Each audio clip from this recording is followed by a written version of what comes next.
Hey guys.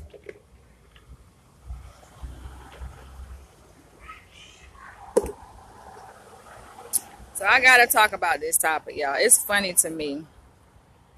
It is hilarious to see white people are going crazy because Starbucks closes doors for 4 hours. And not only that, but 4 hours for anti-bias training.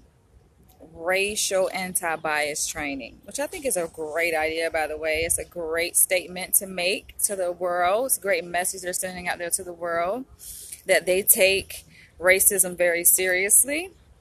They take ethnic diversity very seriously, being able to welcome many different people from many different ethnic backgrounds very seriously. So kudos to Starbucks for doing that. But I'm sitting here laughing at all these white people who going freaking Looney Tunes because Starbucks closed their doors for 4 hours. I'm talking about freaking out. People that I even know who drink Starbucks going freaking crazy because they can't buy coffee. They couldn't buy coffee for 4 hours the other day, right? I think this was a couple days ago. I'm like, are y'all serious? Are y'all freaking serious? Is Starbucks coffee that good that y'all can't go 4 hours without coffee? Some people drink Starbucks coffee like that shit is fucking going out of style. Like that shit crack, y'all. And you would think it would. You would think it was. But I mean, obviously, coffee is a drug. We know that. It is a drug. And the way some people be addicted to Starbucks coffee, that shit is insane. I know somebody that said they drink, one of my colleagues said she drank like 5 cups of coffee a day. I'm like, God damn.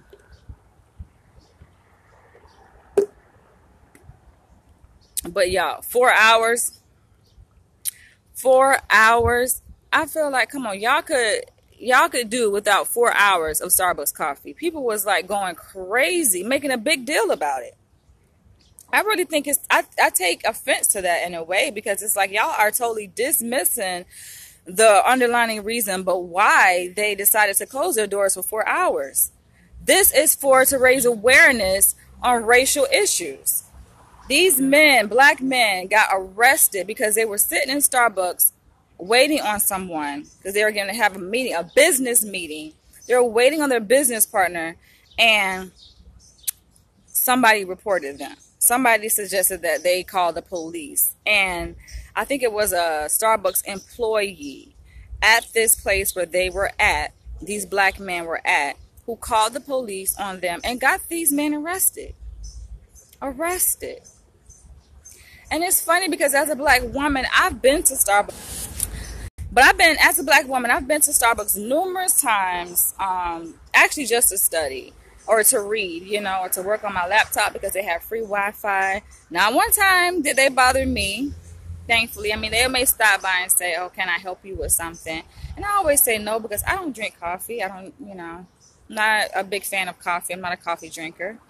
But I think it's nice of them to offer, and the way they say it, they always say, can I help you with something? Or can I get you something? Would you like something? They offer some, offer their services, which I appreciate. And they do it in a very kind and respectful way. So I find that how that went down, I mean, I wouldn't say it's Starbucks. I would say it's just the people that worked at that particular location because most Starbucks locations, the baristas are very friendly. They're very friendly. They're young. And they're nice. They usually hire like young women, kind of like little ditzy young women who are really friendly. That's all. I don't know the way to put it. They're pretty friendly and welcoming. So I don't know what kind of employee they ran into at that Starbucks. Apparently they, had an issue with black men being there, and they thought that maybe they were gang banging or gang members when these were actually businessmen. So they misperceived these men to be criminals. They misperceived these men to be a threat to their establishment when they were just convening there for a meeting. And who's to say when the rest of the party had arrived, whoever they were waiting on, they probably were going to order some Starbucks, so it's not what you do, it's how you do it. But the reason why I created this video is I want to talk about the cost of racism. Apparently, is a cost that comes with racism in America. We've been seeing that, and I'm thankful for the organizations, for the companies who take a stand with African Americans against racism. I think it's beautiful. That lady's show, that white lady's show that just got canceled. I don't even know her name. What's her name? Roxanne or Roseanne or whatever her name is. Her show got canceled. I think that's beautiful when things like that happen because of the statement that she made. Starbucks having to close their doors for people might say, oh, it's only 4 hours. When you think about it, that's a significant impact on their business. When you're talking about a business that's pulling in millions of dollars. Now, granted, it's all relative because in proportion to how much money they make overall, I wouldn't say that really hurt their pockets that much, closing the doors for 4 hours, because Starbucks put in some dough. They got clout. We know that they are the highest selling coffee shop in America. So I don't think that really hurt their pockets that much, but I'm pretty sure it did have an impact, a noticeable impact on their business profits, because as any business, you close for 4 hours, it's going to affect your pockets. It's going to affect your profits. And so that's the cost. Not only that, obviously this made national news, international news by now. And that's not a good message to send, to know that businesses have employees who are treating people unfairly, mistreating people. That's not a good look for any business. And guess what? I'm proud of Starbucks for recognizing that. More companies, more organizations should stand up and recognize, you know what? We are not going to accept people being treated unfairly, being mistreated because of the color of their skin. That is flat out wrong. And I'm glad that Starbucks is a leader in demonstrating that to the world. Some companies still need to catch on because they haven't gotten it. But I like that because you know what? That shows the black community that we are worth fighting for, that we matter. If there's any way to show the black community that we matter is doing things like Starbucks did. They could have said, you know what? Oh, well, whatever, it happened, and just been negligent to the whole thing. But they didn't. They said, you know what? We are going to take some time out to really address this issue. I guess they had no other choice because with it going mainstream news, everybody had their nose up in it. Everybody was concerned, So it's like there's no way you can kind of push that up under the rug because it's only going to incite more people. And the thing about it, when you think of it, yes, African Americans only make up 4% of this population in America, but I'm pretty sure they make a huge percentage of the people, the customers that go to Starbucks to buy coffee. Because every Starbucks that I walk past, it has a lot of black people coming in and out. It's quite a bit of Starbucks in Hollywood. Just where I live off of Hollywood Boulevard, I mean, how many Starbucks I've counted? At least 2, if not 3 Starbucks within maybe like a 2-mile radius. Probably not even 2 mile, 1 mile radius, 1.5 mile radius. Yeah, I think, 3 Starbucks at least on Hollywood Boulevard. So yeah, and every time I walk past, it's like I see people from different races coming in and out, but they have a lot of black people that drink Starbucks. You guys comment below if you are a Starbucks drinker, but a lot of people drink Starbucks. So yeah, they know how important those black dollars are to their success. I watched an interview on The Breakfast Club that was aired recently. This comedian, I don't remember his name. His name Brennan. This white comedian went on there. He was talking about the whole ordeal. And what was I about to say? My mind just, But he was on there talking about it. And I was just at the tip of my tongue. I was just about to say something. Because everybody just talking about this whole issue about Starbucks.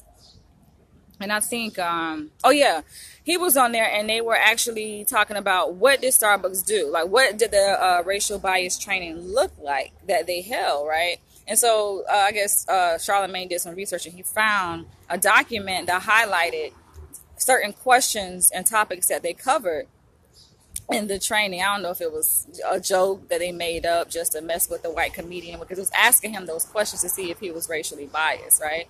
And so they're like, how many white friends did you have you had over your house in the past month or something like that?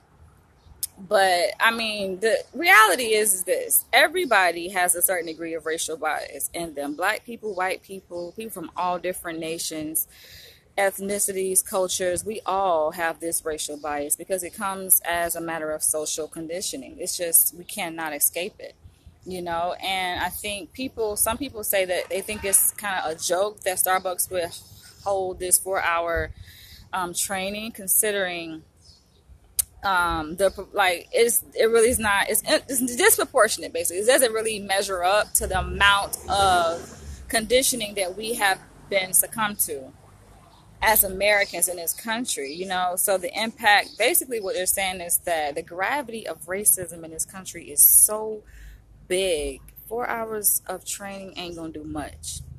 You need way more than that. More like some deep psychodynamic long-term therapy sessions, like for many, many years, to undo that systemic racial bias conditioning that people have, you know, been under.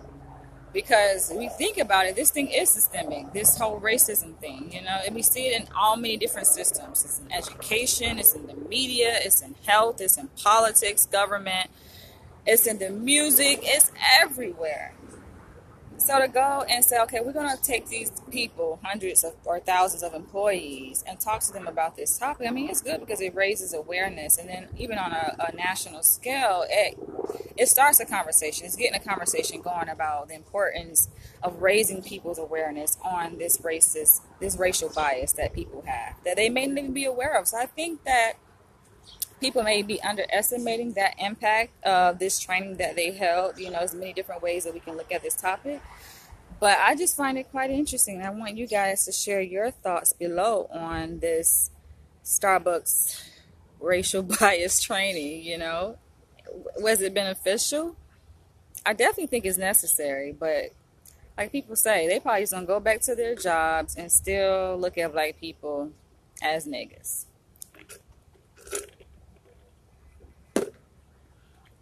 Ain't much has changed. But hey, I gotta go, you guys. It's a beautiful Saturday, June 2nd. How you guys are doing, by the way? Oh, my next video, I'm about to end this video, but my next video is going to be on this whole thing about women should contribute 50% towards the bills, right? There's this whole debate about should women and men split the bills 50-50. And y'all gotta hear my take on this. So that's my next video, and I'm gonna catch you guys later. You guys have an awesome, beautiful Saturday. I'm actually at the park out here in California, in Hollywood. I like coming to the park, by the way. And I actually had a meeting, not a meeting, but I had an appointment with my doctor. I don't know what the hell happened. I called the office to confirm my appointment.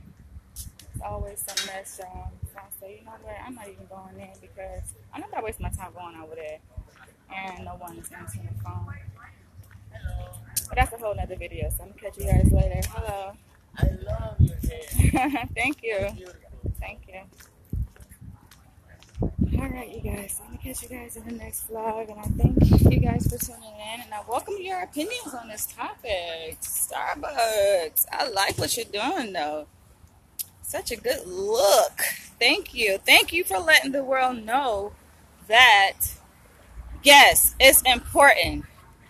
Racial bias awareness training is more important than making that bag. We know that money bag is important, but guess what? Black Lives Matter is even more important. So I'm glad and thankful for that message that they sent, and I appreciate that, Starbucks. And catch you guys later.